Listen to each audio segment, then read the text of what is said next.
Hello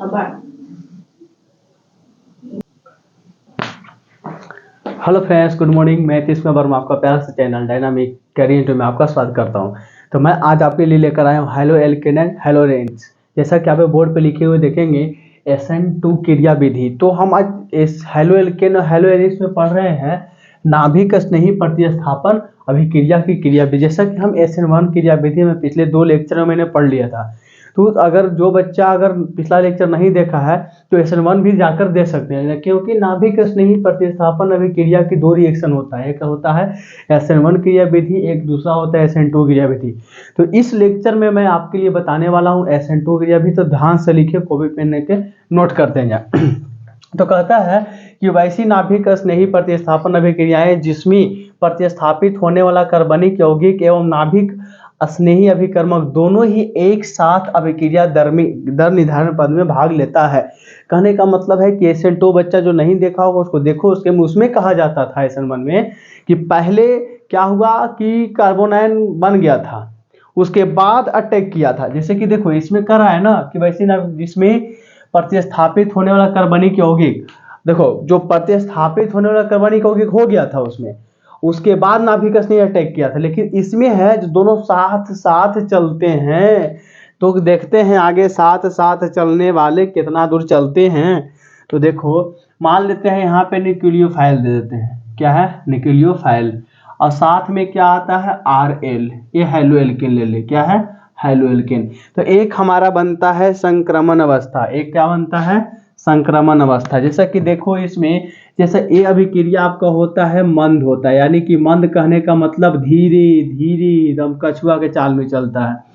तो ये हमारा क्या है? संक्रमण अवस्था। संक्रमण अवस्था कहने का मतलब हो गया कि NU और धीरे धीरे धीरे धीरे क्या होगा? R की तरफ आएगा और L धीरे धीरे धीरे धीरे करके बाहर निकलता चला जाएगा। इस तरीका से आप लिखोगे तो अगले प्रोडक्ट में आपका बनने वाला है, यहाँ से बन जाएगा NUR प्लस L माइनस निकल जाएगा। क्या निकलेगा? L माइनस निकल जाएगा बाहर। इस तरीका से ऐसा प्रोडक्ट आपको बनेगा। तो देखते हैं आगे, इसमें समझते हैं बात को। देखो क्या किया ना, जो प्रतिस्थापित होने वाली जो कार्बनिक यौगिक थे वो भी और न्यूक्लियोफाइल दोनों एक ही साथ क्रिया में भाग ले रहे हैं, यानी कि संक्रमण अवस्था ए है, प्रोडक्ट ए है, और जो छोड़ने वाला रिएक्शन था वो ए था, है ना। इस प्रोडक्ट में ये जो संक्रमण अवस्था जो दिया गया है, ये यहाँ पे कुछ नहीं हो रहा है, बस अवस्था बना रहे कि इधर जुट रहा है इधर निकल रहा है। तो एग्जाम्पल द्वारा इसको बढ़िया से समझेंगे, लेकिन इसको पहले नोट डाउन किया जाए।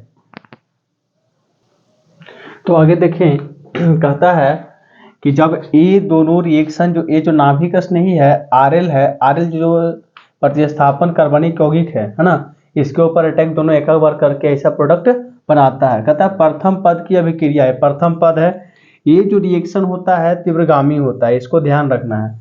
ये जो रिएक्शन होगा तीव्रगामी होगा। ये जो सेकेंड पद है आपका, ये कैसा पद है? सेकेंड पद बोला जाता है, इसको बोलते हैं तीव्रगामी। तीव्रगामी यहाँ न दे करके हम यहाँ दे दे तो थोड़ा सुंदर लगेगा देखने में, है ना। तो ये जो कहता है कि प्रथम पद की अभिक्रिया मंद वेग से होती है। जो प्रथम पद जो ये वाला जो अभिक्रिया है ये मंद वेग से होती आता है। दर क्या है? दर निर्धारण पद है। कहता है कि वेग अभिक्रिया का वेग समानुपाती होता है मंद अभिक्रिया पद फर्स्ट के। मंद अभिक्रिया पद कौन है? फर्स्ट। इसके होते हैं अभिक्रिया का वेग निर्भर करता है, कहता है मंद अभिक्रिया पद पर। जो अभिक्रिया में भाग ले रहा है ना बाबू, ये जो आपका हेलो एल्केन लिया गया है, एक नाभिक स्नेही लिया गया है, इस पर निर्भर करेगा कि अभिक्रिया का वेग। तो अभिक्रिया का वेग डायरेक्टली प्रोपोर्शनल के समानुपाती किसके होते हैं? RL गुना NU के क्या होते हैं? समानुपाती होते हैं। इस तरीका से देखा जाए तो हमें ये पता चलता है कि इस प्रकार अभिक्रिया का वेग प्रतिस्थापन होने वाले कार्बनिक यौगिक RL एवं अभिकर्मक इन दोनों ही साधन पर निर्भर करती है। आया क्या है? द्विआण्विक अभिक्रिया है। SN2 अभिक्रिया होता है द्विआण्विक अभिक्रिया। एक आणविक अभिक्रिया हम SN1 बता चुके हैं। आगे इस एग्जाम्पल से समझते हैं। कहते हैं एथिल ब्रोमाइड के ब्रोमीन परमाणु को नाभिक स्नेही कौन सा है? नाभिक स्नेही हमारा दिया गया है OH। क्या है? नाभिक स्नेही OH द्वारा क्या होता है SN2 क्रिया विधि द्वारा, जिसे एथिल अल्कोहल बनता है। एथिल ब्रोमाइड को ब्रोमीन परमाणु, एथिल ब्रोमाइड जो होता है उसका ब्रोमीन परमाणु को OH द्वारा क्या किया जाता है, प्रतिस्थापन किया जाता है। इसको हम SN2 क्रिया विधि द्वारा लिखते हैं, जिससे एथिल अल्कोहल बनता है। इस बात को फटाफट नोट किया जाए। तो आओ एग्जाम्पल से हम समझते हैं। जैसा कि कहते हैं कि एथिल ब्रोमाइड को ब्रोमीन OH द्वारा, जैसे देखो ये दिया गया है, OH को हम HO लिख सकते हैं, बहुत अच्छा से लिख सकते हैं HO। HO किसका है, यानी कि HO के पास 2 इलेक्ट्रॉन है, 1 माइनस चार्ज आता है, टेंशन नहीं लेना है, हम बढ़िया समझना है। और इसको हम एथिल ब्रोमाइड क्या CH2 और Br इस तरीका से लिख सकते हैं, CH3। इसको हम बोलते हैं एथिल ब्रोमाइड। क्या बोलते हैं, एथिल ब्रोमाइड,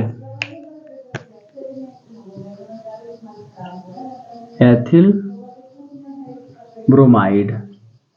इसको बोलते हैं नाभिक स्नेही, नाभिक अस्नेही, है ना।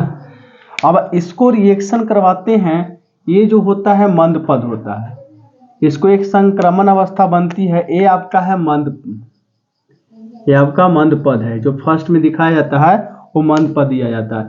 संक्रमण अवस्था देखो कैसे बनता है, HO है ना, से धीरे धीरे इधर आएगा और CH2 CH3 और धीरे धीरे Br बाहर निकलेगा, यानी कि CH2 ये आर्क का फॉर्म है, CH2 CH3 इसके तरफ आएगा तो इस पर आएंगे पार्शियल चार्ज, डायरेक्ट माइनस नहीं आ सकते हैं, इससे पार्शियल निगेटिव चार्ज, इसमें भी पार्शियल निगेटिव चार्ज बनेगा।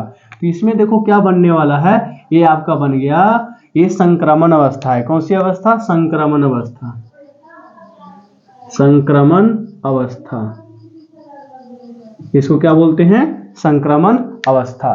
क्योंकि इसमें क्या हो रहा है कि एक तरफ से Br बाहर निकल रहा है, एक तरफ से OH जुट रहा है, यानी कि OH इस Br को प्रतिस्थापित कर रहा है। तो देखो ध्यान से, अगला स्टेप में क्या बनने वाला है, HOCH2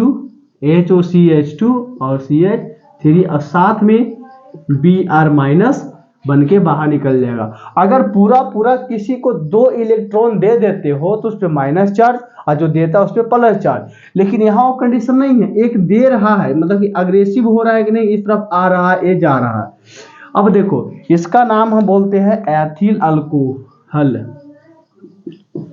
एथिल अल्कोहल, इसका नाम क्या होता है, एथिल अल्कोहल। इस तरीका से हम एथिल अल्कोहल को बना सकते हैं SN2 क्रिया विधि द्वारा। इसको हम द्विआण्विक, यहाँ देखा गया है, इसको हम द्विआण्विक क्रिया विधि बोलते हैं, यानी कि SN2 क्रिया विधि वाला होता है। SN1 का में और SN2 में एक ही अंतर है कि SN1 जब क्रिया हो जाती है उसके बाद नाभिक स्नेही अटैक करता है, इसमें क्या है कि पीछे से अटैक करता है, दोनों शामिल रहता है एक ही बार, जैसा कि जो दिया गया संक्रमण अवस्था बनाती है ना। तो इसको भी फटाक से आप नोट कर लें। चलो आगे देखते हैं। जैसा कि ये बातें आपको समझ में आया बढ़िया से, तो आगे देखते हैं। कहता है SN2 क्रिया विधि में एल्किल हैलाइड की क्रियाशीलता का क्रम निम्नलिखित है ना। तो आगे समझते हैं क्या क्रम है भाई। तो प्राइमरी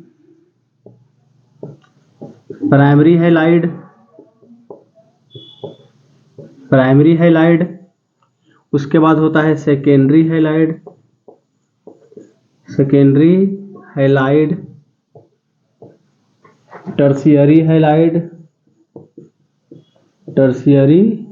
हैलाइड, है ना।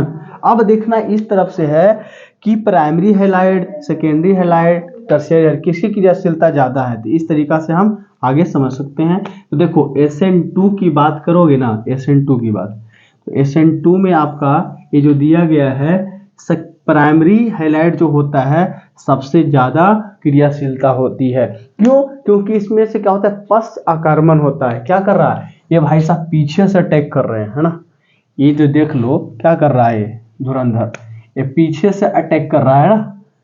और उसमें SN1 में सामने से अटैक करता है। अगर सामने से अटैक करेगा, अगर कोई कार्बोनियम आयन बनने के बाद अटैक करेगा तो उसमें आपको टर्शियरी हैलाइड दिया जाता है। यानी कि एक अंतर आप और लिख सकते हैं SN2 में कि आपको जो क्रिया विधि जो होता है, क्रियाशीलता, SN2 में क्रियाशीलता प्राइमरी हैलाइड की ज़्यादा होती है और SN1 में क्रियाशीलता टर्शियरी हैलाइड की पूरा होती है। तो इसको आप नोट डाउन कर लो जल्दी से। तो देखा जाता है कि आपको नाभिक स्नेही प्रतिस्थापन अभिक्रिया की क्रिया विधि आपको कंप्लीट हुआ। ये दो प्रकार के होते थे, SN1 क्रिया विधि या SN2 क्रिया विधि। दोनों क्रिया विधि आपको समझा दिया गया है, तो आप बढ़िया से पढ़ें। अगर जो बच्चा SN1 क्रिया विधि नहीं पढ़ा है तो उसको पिछला लेक्चर देखो, बढ़िया से समझाया गया है। इसमें SN2 क्रिया विधि बताया गया है। तो आपका नाभिक स्नेही प्रतिस्थापन अभिक्रिया समाप्त हुआ। नेक्स्ट पढ़ेंगे अगले टॉपिक अगले क्लास में। तो इतना के लिए थैंक यू, धन्यवाद। चैनल को सब्सक्राइब भी कर ले लास्ट में जाते जाते।